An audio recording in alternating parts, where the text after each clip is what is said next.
is what SKT is hoping to get from Mata. And experience matters. When we were prepping for this series, we kind of brought up the old Rocks versus SKT semifinal from 2016 of like, could this series live up to that semifinal? A big part of that semifinal was Bengi being subbed back in and going 3-0 in that series. He was not the better jungler on that team, but he was the better jungler on the day. If this is to work, it would be a similar type story for SKT and Mata, a player who's basically been counted out, getting his chance to try and save SKT's season. And now the Rise has been taken away. One of the biggest factors in the draft so far, the priority first pick, even above the Renekton. Both those champions now removed. Game 4 will be different. Qiyana's open. Qiyana is right now the primary first pick. SKT remember Yanko says Qiyana from the group stage and think, is he really that scary? But, of course, the flexibility of the champion, it could have just been a bad day for Yankos. A number of factors. Do SKT take the gamble? I think we see a Zyban, and I think we see a first pick Qiyana. I think SKT had success when Perks wasn't on Xayah Kaisa. That's what he's been thriving on. He wasn't that great on Israel. And you would still expect the Qiyana. They're hovering other picks right now. Wow. The Gragas. Okay. Priority for Yankos for the first time in the series. Wow, okay. So now do SKT answer with the counter? They have to, surely. This champion is very strong in the current meta. It's OP. If you can play it at the highest level, it's OP. It's just G2 said that they're not willing to try. Wow. Wow, wow, wow. Well, we'll have to see what things pan out for the side of SKT. They can also grab, well, they shouldn't grab the jungle. They should actually grab a strong bot side of the map if they want to. Yasuo is still up and available. Of course, you'd be pretty infused with AD damage by grabbing it, but you have a lot of flexibility. But they kind of need to deny it because otherwise G2 is just going to grab it for themselves. And now the question is, all of those Yasuo counter picks that Faker has been playing in solo queue, all the games he's played against Genax, going 1v1 in the mid lane, is this where we finally see it? Are they willing to go toe-to-toe with the Yasuo, try to match that pick, see what they can do? Because it is now the Varus for Teddy on the bottom side. They compare it with the Tahm Kench, they've got time to find something optimal. Nautilus is still up and available. It has to be Yasuo. Surely it's the Yasuo. I mean, it's really good in Varus. So much of his damage is skill shot dependent. We're just waiting in bated breath for those watching home. Because like, it has to be the Yasuo. Okay, so what G2 now don't want to do is reveal where this is going. So I'm now thinking about what are the potential flex picks because they consider. They could, of course, just lock in the Elise and guarantee that the Gragas is on support. But Syndra would actually be the... Syndra would be the best blind because you can also put this anywhere. The double flex for G2, the special. Will we see the Perks with the Syndra in hands? Mages have not been successful in the bot lane. This could be a game that tells us a different story. Could also be the Yasuo, but one thing is certain. There will not be an traditional AD carry on the side of G2. And the Tahm Kench from SK Telecom T1 would make a lot of sense, but it looks like instead it will be the Nautilus, willing to pick the more aggressive option for Mata. Yeah, I can potentially see not going Kench against Gragas, but it is very aggressive and will make it very hard for Teddy to stay alive in this game. Oftentimes, it feels like Varus Kench are a little bit joined at the hip because of the low mobility in the mid and late game. Bans now coming through for SKT. You would imagine they want to... Well, junglers is likely what you would ban away. Oh, but they're actually thinking that this is still, right now, the Gragas in the jungle. They're playing... And they want to try and limit the number of support options, but my guess is... So, the only reason why I could see... I don't care if you're wrong. We're both going to be wrong. The only reason why I could see SKT banning away the supports is because they have something prepared for Syndra mid. So they're saying, okay, if you're going to lock in Syndra, we have a counter pick for Syndra mid, which means we're going to force you into it bot, which means you can't put the Gragas support. Vedius, Predator Rumble. No. But also, why not? I just don't think G2 play it. I don't think they play SKT will play it. They have Qiyana. It's the Rumble Qiyana. There have been questions about which teams have been scrimming which teams. Is it a possibility? You're right. It could be Predator Rumble. I mean, Faker interviews from the past said he could play every single champion in the game at a competitive level. It's a few years outdated, that statement. He might not believe it anymore, but it's time to find out. Last time G2 did ban both champions that were perceived as Kled counters. We don't know if SK Telecom T1 will give it to Khan. But that could be the setup that we're in once again, but instead it will be the LeBlanc banned away. If they're going to do the Predator Rumble, it doesn't have to be here. But they do have to start saying what their solo laners would be. Renekton banned, so Khan will be on something new this game. And his champion pool beyond Renekton has been the most varied so far this year. And this would mean, if they lock it, would mean a Qiyana in a solo lane. Yep. It looks like that will be the case. Okay, so it's Qiyana mid, probably. That's the assumption I'm making right. Wow. Instant lock-in. I think they might have been ready for that one, folks. So they're just going for the safe top lane. The expectation was initially that it could have been a Kled based on the bans, but now SKT, do they want to go for a hard carry split push top laner? They could lock in the Fiora for themselves if they wanted to. Ooh, instead. Just AP damage. Oh, I'm quite a fan of this as well. They need Great magic team damage. fighting. Like you have Vlad, you have Qiyana, you have Nautilus, Varus, like you have the early game transition with the Elise as well. The only other thing they could do is flex the Vladimir into mid lane, but I don't think that's going to happen. Maybe it's just the stakes of these series, but I'm just fascinated by these drafts. It's champions we've seen before, but the order in which they're getting picked and how much time G2 and SKT are taking to plot out every single move here. The fact that G2 didn't want this game to be about their ability to play Qiyana, but instead was actually, no, you take the Qiyana because we are putting a higher priority on getting Gragas Yasuo for ourselves. They again bring back the flex picks. They have that Perks Mickey Yasuo Gragas lane. I just can't wait for this. And this is going to be an explosive early game because the pairing of Elise Qiyana is simple, straightforward, point and click gank setup. But Syndra should have priority in the mid lane. The Olaf, what can Jankos do to stop Klid from getting anything done? And what does Mata look like in match point for G2? Can he show up when it matters most? Well, I think Mata will be one of the most important aspects in this early game. Remember that every game G2 have played against a Yasuo or Gragas, they've tried to set up a dive. You could not ask for a better dive comp than what you are getting from the side of SKT. The Elise, the potential Vlad TP, I'd be surprised if they used it early, but with a Qiyana with her CC setup as well, SKT should be looking to attack that bot lane early. The biggest question will be whether or not Faker can get out of lane. Yes. Because the Syndra early should have the range advantage and the push advantage on the Qiyana. And if push comes to shove, is Faker willing to sacrifice his own lane, willing to give up CS to make a play that's outside of the textbook, to go do something crazy? Can SKT find that clutch engage that we've seen from Qiyana's at so many different moments? The Varus, the Qiyana, the Vladimir together can delete a team in an instant. But it all comes down then to setup. Yeah, we're in it. This is match point for G2. This is either G2 crushing through two Korean powerhouses on their way to meet FPX in the final, or it's Mata coming back after Effort, his replacement, has a bad game and rescuing SKT's season. I can't wait. And when you look at it, it is the best player of all time on the most accomplished organization in League of Legends history, toe-to-toe with the best team that Europe has ever produced and may ever produce. This is a first, the first truly successful European super team. And yes, a European team was in finals last year, but the expectations set before G2 were so much higher this year. For them to show up in this way, be 2-1 up on SKT, ready to take that spot in the final, is incredible. This is it, boys. Do. And a bit of a delay, of course, getting into game. Oh, you two are so inspirational. Right, I we were was, I was captivated by you both. Do we want to? As long as we got a little. Oh, well, hold on. Looks like we just made a it long in. loading screen for some reason. There you go. All right, back into the Even the dramatic talk. even the client was like, oh, this guy's It's like, I need a breather. I need to take a break there. But ladies and gentlemen, we're going to be jumping onto Summoner's Rift for Game 4.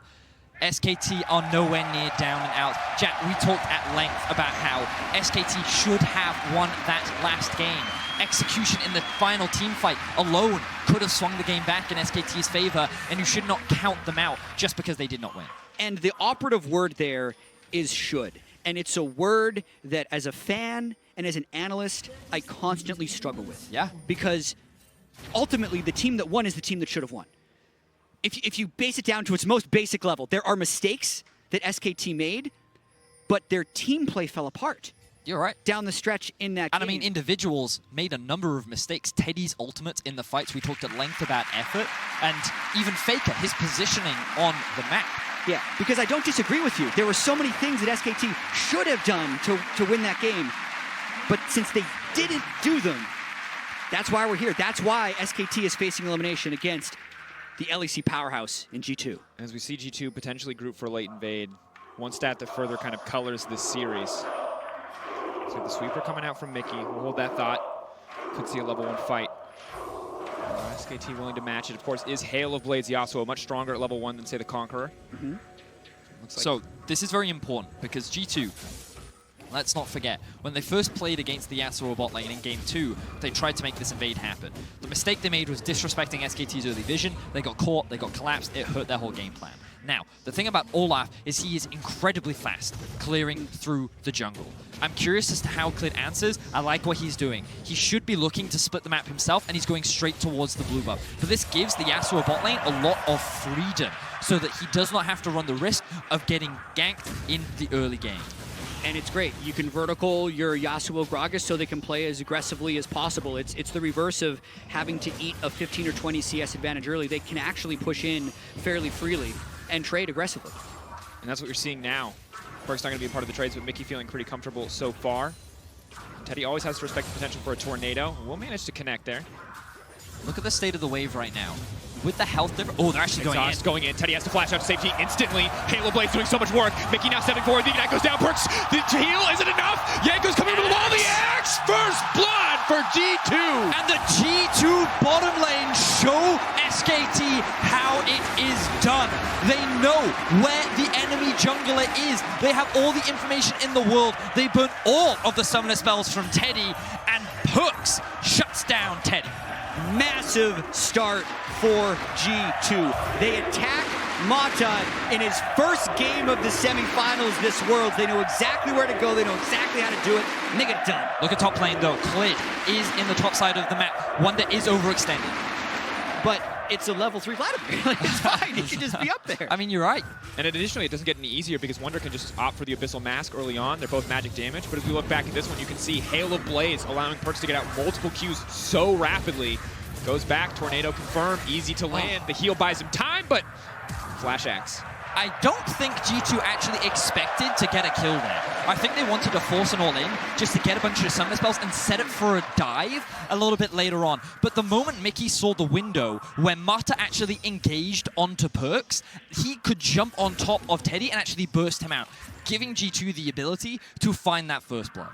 And something I want to put on both your guys' minds is, one, when G2 have won Game 1 in a series, it has never gone to Game 5. They've always won in 4 or less. It's a lot of 3-0s, a lot of confident wins. Okay. Additionally, what we've seen from G2 very often in the final games of their series is that they download their opponent and they obliterate them. Now, this is one kill, but the question I want you to keep in mind as we get further, if G2 start to pull further and further ahead, is this something that we can just say is G2's specialty, is blowing people out in these final games? I think that's going to be a question. We've also not seen a Game 5. In the whole knockout stage, Game 4 has ended up being the decider, and G2 also seems to be this team that is impervious to SKT's aura that they used to hold in these best-of-5 series. G2 were the ones to hand SKT SKT's only best-of-5 defeat all year. That was at the MSI semifinal, and here they look to do it again. Oh, great win wall. The reaction speed from Perks. That was an Umayan play if I've ever seen one, as he's able to mitigate the gank coming down from SKT. They're forced to back off, and you can see how the wave is just in an awkward spot for Teddy. And Wonder doing what he can on the top side. Still trading back well with Khan. Khan can obviously provide a decent amount of wave pressure, but not a whole lot of kill threat up against the Ornn, who just rushed the Negatron. And the 5-minute Ocean. It couldn't get any better for G2 right here, as Jankos is ready to do that with the bot priority. And the full river control. 2 waves up on a Yasuo Gragas lane against an enemy AD carry. The TP is going to come through from Syndra. They want a match. That's going to be big. Jankos is just going to get one shot. Perfect punish for Clid. Caps now moving in on the... Faker moving in on the Caps, rather. Khan TP's down. This is a big turn for SKT. They will not just be run over. They will match G2 for the Drake, and they will take the Ocean for themselves. Excellent punish coming out from Clid. He knows what Jankos is up to. He's seen these Olaf plays before, and he recognizes, wait a minute, Perks and Mickey actually haven't left the lane yet. Syndra is back in base. We get to move first, so they do. The only problem for SKT is Khan TP'd into that play. He got nothing for it. Meanwhile, the Ornna set up a bit of a freeze in the top lane, and he's just going to get all this free farm, while Khan is left to get nothing. That's still the type of play that we've seen time and time again in this series, where just as we're starting to have the discussion about this early game advantage potentially leading to a snowball, we see the counter. Clid, with exactly the right timing, as Vedius mentioned, punishing it. And I think as far as Vladimir using a teleport into the Ornn matchup, Ornn's not the type to punish that. So just an amazing thing for SKT just happened. And I think it's important to remember, while this bot lane play has gone great for G2, I'm looking at how the rest of the game plays out. And of course, you're looking at an Ornn ultimate into a Yasuo ultimate, and you're like, okay, G2's team fighting comp is pretty solid. Yep. But Vladimir Qiyana is no slouch either. If you fight around Baron, or if you fight in the right place, there is a very easy opportunity for you to be able to win out on these team fights. The big thing you have to play around is the win wall, because the win wall can interrupt things like the Qiyana ultimate, can mitigate a lot of the damage that comes out from the side of SKT, and these late game fights will be very execution reliant. You see Perks pulling back, and I think the thing that G2 are going to have to respect is Faker on this Qiyana. He has the Moe boots. This champion moves across the map like wind. She is so incredibly fast. They have to see what Faker gets done. For now, he's locked into mid lane by caps by the constant pushing threat of this Syndra. But if he gets out, if we see those clutch Qiyana ultimates that have been there all across the tournament, the reason this champion is banned so much, SKT have an easy route back into the game. Where can he move with those Moby boots will be the big question. Mickey. As that's the second time Mickey's just kind of very narrowly avoided death with a well-timed body slam. I like that SKT is sending their jungler bot to provide cover for Teddy and Mata so they can push out this wave. I think that they might be looking for a reset now that their summoner spells are back up.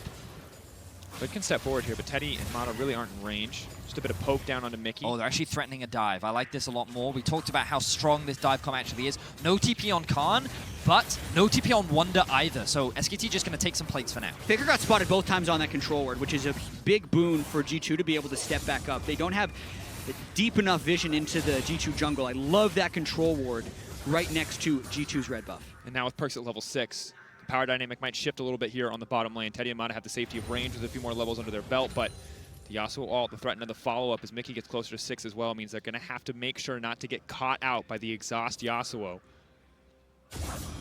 And once again, a very tense game. It felt like G2 were pulling ahead. A beautiful response from Clid on that dragon. And now we are into an even game state. A few plates even going in the favor of Teddy to make sure that he can sit more comfortably in this lane. Remember that G2, their comp is not about snowballing early. Yasuo is very item reliant. Ooh, good flash from Teddy. Comes out. Windwall to stop any follow-up. Mata now has to retreat, but Spider knots his way back to the tower. And that Jankos just recognizing the wave is pushing bot. He can come in for a play. With the knock-up onto Teddy, they might have been able to find a kill, but as we mentioned, good flash from him. Now Jankos going to face check, or not. Wow. Good use of the axes there. Okay. And a level 6 Olaf is relatively scary to jump on if you don't get the clean one-shot, since he can just void the CC and then return fire. Looks like G2 is just setting it for the Drake for now. They've kind of left top lane on an island. Both TP... Oh, wow. So Wonder had Ignite, and I thought that he may overcommit. He may actually go for an all-in there, but decided against it. He does, of course, have the ultimate, and look at the roam from Faker. He has his eyes set on top. Wonder going for the all-in. He thinks he has the all-in. He needs to go in on Khan. If he's going to kill him, he needs to kill him now. Khan flashes back to safety. Faker not going to connect on the ultimate. That's massive. Still, though, the Ignite's ticking down. Wonder will drop, but that could have been everything. Actually, a bit of a misplay by Faker there, which is odd to say. You should always start that gank with an EQ because it'll auto-acquire the Water Blade. So Faker shouldn't have a chance to miss the ultimate, but still gets the kill with the Ignite, and that's a big play, being able to find a roam. A lot of trading in terms of summoner spells up towards the top lane, and ultimately Khan does get away with this one. But you could see, with the Ignite available on Wonder and knowing that the pool has a very long cooldown, he wants to try and force this play. Wonder recognizes that even if he flashes after Khan, he's probably not going to be able to chase him down. So he tries to get away from Faker, but he's not able to do it. And as you mentioned, Jat, while there was a slight mis-execution from the side of Faker, he still ultimately gets what he wants. And Teddy, ultimate could come out. Mata continuing to step forward. G2 have to feel like they might have sniffed this one out, though, with how forward Mata and Teddy are playing. even with sniffing it out, though, SKT need to be able to get this wave into the turret if they don't want to get denied, because I think they'd still lose a 3v3. They definitely lose a 4v3, so really good timing on G2's roam here. We don't have vision. Is Elise still in the brush? That's going to be the ulti now coming out. The wind wall can't immediately follow, but Perkz might just get bodied down. The ultimate coming up the bars is huge. Teddy is not going down quite yet, but they're going to be able to grab the kill on the back of the Olaf. Khan in the midst of the entire team will just be forced to retreat. Faker now coming down. The Kiana's now coming in. G2 are now locked down under the tower. Where's the Kiana going to go? Dashing in. That's going to be one. Invisible with the grass blade. Can pick up another one to go through. Faker cleaning up this fight as Khan runs forward. Tides of blood will not be necessary. Captain Wonder forced to back off. Excellent answer from SKT. Clid does not crack under the pressure and just lies in wait. The moment that Teddy gets ultimate, that is when SKT strike. With a big team fight win, they can convert this into a Drake and claim control over the gold lead. And Mata as well, still deathless despite the relentless assaults of G2 on this bottom lane. While SKT wasn't there at the start of the fight, they were definitely there at the end of it. And the 2-0-1 Kiana. How many times have we seen a few early kills on a Kiana just end a game? We'll have to see what Faker can do with this lead. 2K gold in his back pocket can complete his first lethality item as we look back at this replay. And here we see again, Clid, recognizing all these people who are coming, just waits. He turns his attention immediately to Perkz, but the damage is already done. He's CC'd, he's locked up, and while that was a great flash knockup from Mickey, G2 is doing everything in their power to try and turn this in their favor, but the TP comes in from Khan. The roam comes down from Kiana. And this overcommitment here is ultimately what costs G2, because you can see Jankos gets dragged into the tower, Khan mitigates all of the damage, and that buys enough time for Faker to then arrive. Mountain Blade. Beautiful grass blade after dashing in as well to make it so fire couldn't be returned. But during the replay, we saw Jankos get the Rift Herald, keeping the tempo up as fast as possible. And Faker, not a lot of resistances to his name. Has to respect the potential for him to just get bursted by Caps, especially as now he'll back off and should be able to complete the loot in shortly. Wonder and Khan have taken up home on the bottom side of the map as the Yasuo Gragas will match top side for SKT. And in this game, SKT actually pulling ahead. Only about 600 in their favor, but the double Ocean as well is going to make a lot of their lives much easier if we stay in standard lanes. And it also doesn't seem to matter who G2 is playing against. They will have more gold from minions than the other team.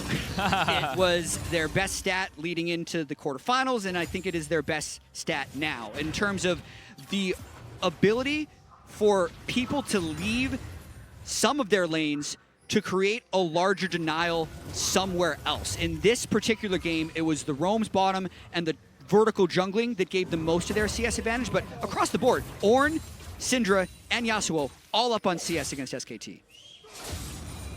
That's good. That's something that's going to buy them more as they get later into the game. Perkz, though, has to respect, has to be careful. He can win wall a lot, but he can't win wall everything. And the player I'm looking at in this game a lot is Khan. I think that in the laning phase, yes, that could have been a bad trade, but of course Faker with a good roam up. And he is yet to die. Sure, he doesn't have a CS advantage against the Ornn, but this man actually sits on a 1,000 gold lead right now. The Kleptomancy has done him a lot of favors. He was involved in the plays down in the bot lane, contributing to a lot of SKT's early kills. And when we think about the team fight power of SKT, all of it is going to come from this Vladimir. He has so much damage later on into the game. He is the insurance, the follow-up from the crowd control that Faker's ultimate can provide. He is the man that will be able to win out on many of these 1v1s later into the game. So Khan, a player that we've talked about a lot this series, will be very important if SKT want to win. Caps are trying to pull back, but the lock is guaranteed. That means the follow-up is there, and down goes Caps. Clean kill pickup from the side of SKT. It's a lot of crowd control that they're bringing. One thing that we didn't get to talk about was the fact that Caps didn't bring Cleanse in this matchup, so anytime they start with that type of CC chain, unless the rest of G2 was there to fight, Caps would die. And that's exactly what we see SK do there. Mata just, I think, Hex flashes in range for his ultimate, and the follow-up was pretty easy for SKT. Certainly was. Ulti comes out, call the Forge God. Who's it going to find? Perkz. Not going to opt to follow up there. Just trying to bully out, just trying to threaten SKT. They got priority over the midway. What are they going to do with it? For now, moving up to top side, clearing out a little bit of this SKT vision, but G2 do not want to stay too long for a play here. They've fallen too far behind to overcommit for anything. Well, it's still not the end of the world for G2. The scaling on their side is still very solid. Also the fact that they're, one game away from the finals. I feel like that would mean it's not the end of the world. That's also true. Just in the context of the game. Context of the series, they're fine. but it's still early on. Chat, we're 15 minutes in. This is probably the most convincing early game advantage I think we've seen one team have at 15 minutes. Yep. And a lot of it has come off of punish play from the side of SKT. Now, the gold gap, of course, is still only 1K, but as we mentioned, it's important to recognize where the gold is, and a lot of it does sit on Khan. But for G2, a lot of their gold sits on top of Perks. A player who came up clutch in the last game, a player who did not die, who has earned the title of Umayan, which is now a thing. And you want to explain it? So, to give a small bit of context, as long as Faker doesn't try to all in here, Perks randomly needed a name for his ult. Hold that thought. You're good. Perks randomly needed a name for his ult. He randomly found Umayan, thought it was cool, and it stuck. And then he climbed up solo queue so quickly, he started making these jokes about how Umayan is coming to revolutionize AD carry, and it stuck with the fans. That's why when people say Perks deactivated, Umayan activated, they're talking about the version of Perks which just seems unstoppable. LEC memes for dummies with Vidius. The game starts at level 1, Vidius. That's the important. That is no the more key. Farming and waiting for late in the world of moving on. Yeah, and what we're seeing again, actually, is just SKT making a move for Ocean Drake and what looks to be G2 just trying to get lane pressure as much as possible. So this prioritization of CS and experience rather than a 17-minute Ocean Drake, which honestly isn't that beneficial for G2 one way or the other. It's really about how they've stayed in most of these games is through just good CS in the side. There's Faker. Locked up, stunned down. That's a Kiana. That's what she does. Ignite is forced out. That's a little bit of a boom, but it costs the flash and the exhaust of Perks to get it. So we've been talking a lot about Perks, but Faker is the player we need to bring everyone's attention back to, because as chat mentioned earlier on, this was a 2-0 Kiana that when you get those early items, you can be very potent. And that's going to be big damage. They don't have a wind wall to stop it. Easy pickoff for the side of SKT. And we're just seeing clean execution from SKT. The coordination that we didn't seem to see last game is now coming through, and this change from Mata may have been everything that they needed. The flash hook almost connects so incredibly close. And to further quote Jat from earlier, as long as we're taking turns doing Jat quotes, Kiana's OP when she's playing well, and Kiana is being played damn well by Faker. Surprise, surprise. And he's now roaming all over the map. He doesn't need to have a high amount of CS if he's getting gold from killing the opponents. And I do want to spend a moment to credit Mata. This is such an unlikely substitution. When he got subbed in Game 3 of the Splice series, the consensus between most of us was, oh, that's just the skin game. Like, in case they're just going to give him one because they're not worried about losing this series in case they actually make it all the way to the World Finals. What this is effort looked really bad in Game 3, and SKT needed a lifeline. And so far, even though it is other members of SKT, we don't know what goes on in the comms. Mata is the second most experienced player on this SKT lineup to Faker. So it is a huge presence that he brings to the game that I think SKT is benefiting from in this Game 4. And if he wins here, this would be his 50th international win for Mata. Historic player. It's a lot of wins. Yeah. Single-handedly redefined the Vision game. Now might single-handedly redefine SKT's chances in this series. As G2 now move in. Mickey off to the side, trying to find the barrel. Forcing out the repel from Clid, but Perks is there as well. Now Wonders in the pinch. Caps is just getting cut down. The wind wall is not going to mean a thing. Tries to buy a bit more time. Here comes Faker on the backside, but he's caught up by the Olaf. Mickey now coming in. Faker trying to go in and finish it off, but the stopwatches are there. But no, SKT still able to find this fight. The knockup coming through. Jankos runs for the hills, but it is not enough. Still, it's a back and forth fight. It's such a close fight. Caps manages to sidestep. Click goes in, but the body step comes out. Another stopwatch. Are you kidding me? The knockup is there. The shutdown is there. A bloody fight in the mid lane. G2's ability to out-team fight SKT has been persistent throughout this series. There's probably about 15 really small interactions that happened in that fight that could have decided it, and G2 just had more of them. That team fight was just a highlight reel condensed into 10 seconds. So many cool things happened that a single replay is not going to do it justice, but let's see what we can do. Mickey and Perks start off by coming in from the flank, and an immediate response from Clid avoids the initial engage. I think the biggest thing, though, was Jankos v Faker. Faker couldn't find access to the flank, which would have just destroyed G2 against the wall with the Kiana ultimate. In fact, he basically wins the 1v1 against Faker down bottom. But look at the ultimate that came out from Ornn on the top side. He completely cut Teddy and Clid off from the fight, meaning that this was actually a 4 versus 3 for the vast majority of the game.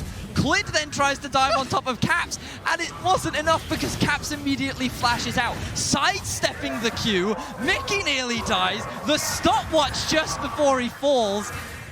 Oh my word, what a team fight. Yeah, that's a tense one. Yeah, oh, okay. Amada dies. Yeah, you cursed him. Yeah, Gragas ultimate into death. Wait, could this be Baron now? They're very think strong. about it.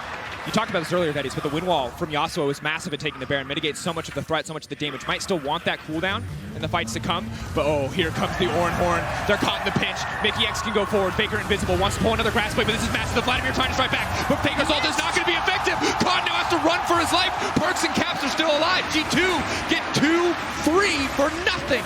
Faker missed his Kiana ultimate in the jungle. So Khan is the one who's able to pick up a fight, but G2 get another advantage. And you can hear the crowd rallying behind G2. Yes, the early game was a little bit shaky. They found some advantages, they conceded some. But this team is momentum-based. When they hear the roar of it, you can just see them performing at their absolute peak. And chat, you said it. They are consistently out team fighting SKT. When I saw them in that jungle, I thought, oh, Faker's just gonna kill them all. What? Mickey? It didn't come through. Mickey sidesteps, and now we reset once again. The gold is even once again.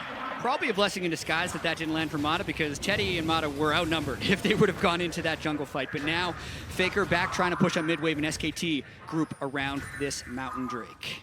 Do G2 have enough active members on the map to contest this Drake? I don't think it's the case. Mata waiting in the darkness. Jankos knows better than to step in. SKT still have no control over Baron. So it's going to be really difficult for them to face check their way into this. But this is where Kiana and Vladimir are at their most powerful. If they sniff out the G2 Baron and go into contest, it could be a one-shot kind of team fight. One shotgun shot to delete all of G2. But if they mess up, if they miss-execute, the Ornn will tear through this team. Yeah. Beautiful pool. Good pull. Keep in mind, Windwall can also block Kiana ultimate, so Faker has to watch out for yeah, that. it can. Flash in, just trying to get the knockup, forcing the flash away from Mata. G2 is playing for cooldowns at this point, but it's Faker on the flank. They're all grouped near that wall. He might sniff out this juicy Kiana ultimate. Eyes on Faker in the backside. Faker being zoned away once again by Jankos, and the rest of the fight is breaking out. Faker is doing nothing. Perks is getting another kill. They're dashing through the shutdown. He's trying to find the kill, but he can't get it back. And this is disastrous. Jankos took Faker out of the fight, but still, SKT win the 4v4. Wonder has to now run for his life. The grass blade zoning Mickey X away. Wonder will get taken down. This should be the Baron for the side of SKT. Wonder trying to buy as much time as he can, but it is not enough. That is the shutdown. SKT Baron in their sights. And SKT successfully out teamfight G2. The execution was not on point this time. They have 4 members alive. Mata is about to respawn. Can they steal this away, or will they concede it? I mean, there is an ultimate for Jankos if we wanted to try. G2 have yet to get a Baron this entire series. Is this the one that will turn it? Is this their Baron to get? Jankos with ultimate available, won't get a chance. Deleted. Jankos next on the list. Caps TPing into his own death. SKT though, pulling back, giving him that respect. Clid now stepping forward. Wow. Caps manages to find the knockback. Wants to finish off at least one kill. Will get the ultimate down to do so. The heal is not enough. But here comes Faker. Goes golden, but just gets to watch his own death in slow motion. Khan on a rampage. And now it's G2 crumbling. They didn't even try to steal the Baron. They just let themselves get killed by Khan as the rest of SKT secure that objective. But let's look back at this initial fight. All right, I was locked on Faker down bottom, and he got zoned out by Olaf. So we're not focusing on that. We're going to focus on the Vladimir. Getting all of the damage onto Caps. I don't think Caps' stopwatch was back yet from the previous fight, and then the turret shot is what actually follows Perks throughout the rest of the fight. But also, Wonder did not use his ultimate onto Teddy. He used it onto the Nautilus. They overcommitted onto killing Mata, and that is not the target that you can afford to try and shut down. And just, if we look at the game state moments ago, it was this is even, this is dead, even, but now it's a 4K advantage to the side of SKT. They've got the Baron to back them up as well. Perks moving in on the top side, another TP coming in. They're looking for a pick. Jankos is here too. Faker now retreating. Wonder stepping forward. This is a very fast Kiana. Caps on the way in. Faker should certainly go down here, but he's incredibly fast. The flash out, not enough. Caps sees it coming, uses the ult and takes him out. Again, Faker not in sync with the rest of SKT. This is the 4th game. SKT have had a Baron, a potential Baron power play, and then been unable to get their setup. Uncharacteristic performance from Faker. Jack, you and I both expected extremely large things with the return of Faker to the World Championship. We both put him as #1 in our top 20. We both expected him to perform, and this series against one of the best teams in the world, he has made mistakes. Yes, he's had some fantastic plays. That's a big miss. But is the rest of SKT looking to fight? Mickey potentially in trouble here. I mean, Cap's coming in on the flank if he wants. Khan is bottom. Yeah. Perks is split pushing. This is the type of thing that G2 has been perplexing SKT with. They're pressuring lanes that SKT doesn't expect them to pressure, so it's pushing them into odd decisions. This time, it looks like they've made a pretty good call to just continue pushing bottom lane, and now Khan resets, buys a pot. He's looking to try and find a massive team He has fight. a death cap. He has a void staff. Khan is incredibly powerful. Not level 16 quite yet, but otherwise everything going in his favor. All the AP he could ever want on this Vladimir. SKT have the tools to win the fight. They just need to find one in their favor. For now, the name of the game is the Siege. Can G2 hold on? Only reliable way to clear is the Syndra. Perks can try to use the wind wall to buy a bit more time for mid lane tower. Ornhorn is just back up now. Had been on cooldown. Khan is using the double cannon minions bot lane to siege onto that tower. The brace is slowly being broken. How about a third? Yankos. Yeah, that was a pretty quick chunk. Khan still with the Crimson Rush up. They're going to force out the pool. Oh, the timing off. That's going to be disaster. That's going to be another inhibitor tower going down. Hook lands on a Wonder. Ulti's now going to come out. Khan still on the side. Khan still with ultimate up and available. Can't make his way into the back of this fight. Still, Mata goes forward. G2 is going to find one kill for now. The knockup not quite there. Perks going in the midst of the team. Desperately wants to kill Teddy, but it's not going to be enough. He's trying to dash through, but they're burning him down. In the meantime, the fight is going back and forth. Teddy, he's trying. This is his moment. He wants to get the kill. Getting it done. Teddy, he buys more time, but he cannot secure the win. Axe goes in. Yankos on the chase. When the combo's back up for Clit, he could look to turn and burn, but such a close exchange once again. But G2 still win the fight. Perks is struggling to have an impact in this game, but Caps and Yankos are doing such a great job. This team fight ultimately becomes around whether or not they can shut Khan down, and initially, after missing that engage, it felt like that this could have been disaster for G2, but then the re-engage comes through. Exactly, a very odd start with Mata dying, only getting an unfollowed up knockup on Caps, and really, it's on Khan here. Mickey zones him as best he can, Faker gets an execute, and then here you're thinking, all right, can he absolutely get it done? And the stun timing by the rest of G2 just kind of shut him down. This is, it can't keep happening, you think, that SKT have a large gold lead, have a Drake advantage, have Baron, and get beaten to the setup by G2. Caps was so good in that fight. The way in which his Q-E electrocute combo pretty much one-shot Faker. That Kiana got obliterated, and because Khan used his pull early to avoid the stun, that then allowed Caps to use his ultimate onto the Vladimir. So these fights are so intense. We talked about how they're so execution-based. And what is going through the heads of SKT right now? Because they felt like they were in control of Game 3. They were in control of this Game 4. And if they lose this one, their year is over. Faker would fail to make his first final at a World Championship. They can't tilt against this G2 team who just looks completely untiltable. They have been so good at playing from the back foot. SKT will have an advantage, and immediately, rather than G2 waiting for something bad to happen, they make something good happen for themselves. Those years of EUS solo queue coming into fruition against the powerhouse that is SKT. The Baron will be spawning in 30 seconds. This could be the fight, the objective, the place that determines the outcome of this series. The upgraded Zhonya is now coming in for Caps. One more level for Wonder, and he will be able to upgrade Perks as well. Given the Molten on his own. Mata isolated. Mata caught out. Windwall comes in to stop any fallout. Mata knocked back into the wall, but here comes a massive Ornn fallout. The support is dead, but now they can turn the fight. It's Khan on the flank. G2 need to get out of the pinch immediately, or they will go down. Mata's still alive. Mata is living through everything G2 have.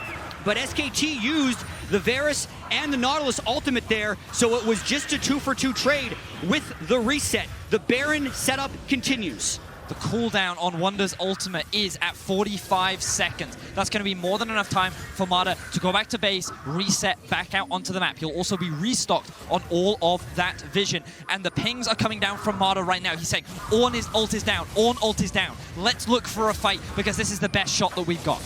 Caps at 50% mana should be fine for the fight to come, but Faker running forward. This is the movement speed of that Kiana. Can run fearlessly into the front line. Has to respect Caps, though. A single stun could result in the death. Ornn upgrades also making G2 more powerful. 3,000 gold of value given just by Ornn being level 16. Perks. Windwall comes out, but it's not going to stop the ultimate from going in. Perks has to flash out to safety. Mana hits the wall, not quite what he wants, but Khan steps forward. That's the ulti down. That's the ulti down. Now G2 can look to turn the fight. Khan, huge healing coming back. On the back end of that ultimate, Faker now steps forward. Faker now gets taken out. Faker, no! Faker is dead! What was that? Now the rest of the team stepping forward. G2 looking to close this fight out. Perks throwing the Windwall over. Tornado comes in, Windwall to block. Klid now taken down. This should be G2's first Baron of the series if they can find it. Klid deleted. Caps unstoppable. G2 on the cusp of making it to finals. Faker dies in what was the most important team fight of this series. The Baron is in the eyes of G2. The smite is not available. G2 Esports come back once again. They will secure their first Baron of the series, and SKT is now on the back foot. Comeback after comeback for G2, and again, Faker can't find what he needs. He flashes for it. The root node, the roof gets blocked. Yes, it's stunned, but the burst is decreased. Yes. And the Sterix also keep him alive. But then, on the backside, Khan was ready to follow up with a full engage. Now that they're down both ultimates, SKT have to run away, and G2, they got the Ornn Horde. They're ready to go back for it. Faker is trapped. He's down flash. He tries to go invisible, but he can't get out. Faker had no escape options. His flash was down. He wanted to re-engage, but his team was not there. And you could see the frustration. His hands are shaking. He realizes the consequences of his actions. And now it is G2 with the Baron buff. There is still a lot of SKT's base that they have to go through. By no means does this mean that the game is won. All it means is that the game goes back to even. But it can be won with one good team fight. G2 have been the ones preventing SKT from converting their Baron power plays. Now they can convert their own. They have the Ornn, they have the Gragas, they have so many initiation tools. And SKT have just been out of sorts. They're throwing ultimates left, sideways, unable to connect on this beautiful team of G2 as now G2 try and make it to the finals. Pressure mounting, Perks bringing in the minions in the mid lane. Faker waiting in the darkness, hoping to get something done. Yomu's popped. We'll be able to back away though. Using the Edge of Night as well, not ideal. Would have liked to have that in a fight with Caps in the future, but just hoping, desperately hoping to get that pick onto Perks. The cusp of elimination for SKT. FPX, G2, SKT, those were the favorites. One of them will go home today. Perks pushes in, he breaks the tier 2. This could be the final fight. Khan zooming in, he has the home guards, he's ready to go at a moment's notice. For now, just trying to clear the waves. And SKT doesn't even have flank wards. They kind of just have to sit here and absorb G2 and hope they don't get engaged on, because a straightforward initiation doesn't work into Ornn and a Yasuo Windwall. The pull just gets used from Khan. He's back to base. This is going to mean that the bot tower is exposed. G2 are going to be able to break into the base. Bear in mind, they have 2 exposed inhibitors themselves. If SKT find a big fight, they're looking for Perks. Faker fishing for the flank. Windwall comes through. Perks still alive right in the midst of the Windwall. Just needs to back up a little bit, trying to dash through. That's the knockup. He could get the reset, but no. Mistiming, misexecution from G2 costs him his life. That's the shutdown. Now they have to retreat. Now Khan can hunt, can look for that fight, but instead SKT will just call a stop to the action. So Perks gives up his life, but it does mean that G2 can secure the bot in him. The question is, with 5 members alive for SKT, and with a 40-second death timer on Perks, can SKT convert this into inhibitors of their own? Can they convert it into an end? Their team fight is incredibly strong. Look at this as well. They're doing the Mountain to open up the Elder Drake as a potential win condition. We've seen G2 win every single one of these fights, which means that if they can force a fight around this Elder, this time they should be able to win. G2 can now step forward, but it's Faker once again waiting in the darkness. Grass Blade, not the Water Blade, but out comes the Ornn Horn. Caps fishing for 1 or 2 picks. They might not want to take the fight, but they do. They're still going to go in 4v5, trying to peel away. Faker waiting, trying to find an opportunity to go over the wall. The Varsalt is not going to connect. It hits, but it will not secure any follow-up. Keep an eye on the cap stun. Ooh, he messes up the execution. Baits it out, though. Klid had to go up into the air, and it doesn't matter if he messed it up, because Klid is still going to go down, but Khan right to the backside. Caps goes gold, and there's no one else to follow up. Khan's damage doesn't matter. But the ulti comes out in such a close exchange. For now, they're winning, but Perks is coming in. This is his hero moment. If he wants to turn this fight in favor of team, this could be the game-defining moment. Faker is gone! Teddy's next on the list! There's no way he can duel a Yasuo. Amada's coming in, but he's just walking into the meat grinder of Perks. Khan, can he do it? It's not enough! They've done it! They're gonna G2! Khan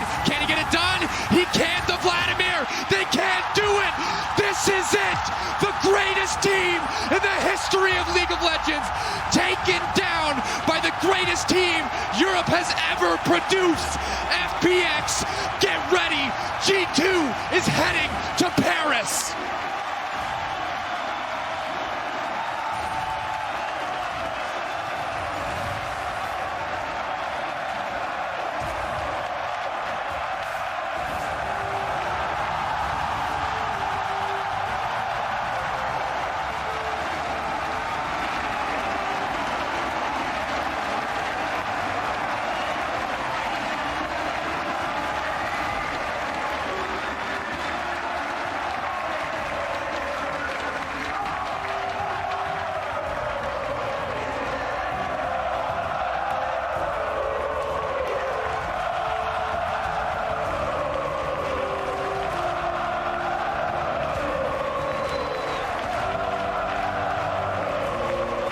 This G2 esports team was not built to win, it was built to conquer. It had to go through so many obstacles. They had to fight every Korean team on the way here. Griffin in groups, Damwon in quarters, and the ultimate final boss of SKT in the semi-finals, and they overcame them all. G2 now make their way towards the World Finals, and they will go up against FPX. And every single one of those games was close. You could feel the energy just oozing out of the screen in every single game. The way that G2 came together as a team. They were down in all those games. A lot of teams, when they're down, they can start pointing fingers, they can start tilting, they can lose what makes them great. But that didn't happen with this G2 team. And when it mattered most, Perkz getting obliterated in so many team fights. It was Caps carrying 90% of that game, but in the final team fight, when everything was set up for him to succeed, Caps pulls through, or rather Perkz pulls through, pulls off the Yasuo fight that they've been waiting for, wins the series for his team. And how can you not be happy if you're a G2 fan after a series like that? Once again, taking a win over SKT. Incredible, incredible series. And this G2 team definitely wasn't built overnight. They were the more experienced team than SKT. You actually saw that, and it's backed up in the stats. There were 200 Worlds games cumulatively on the G2 roster heading into this, which was more than SKT. And I think time and time again, when something went wrong in the mid game,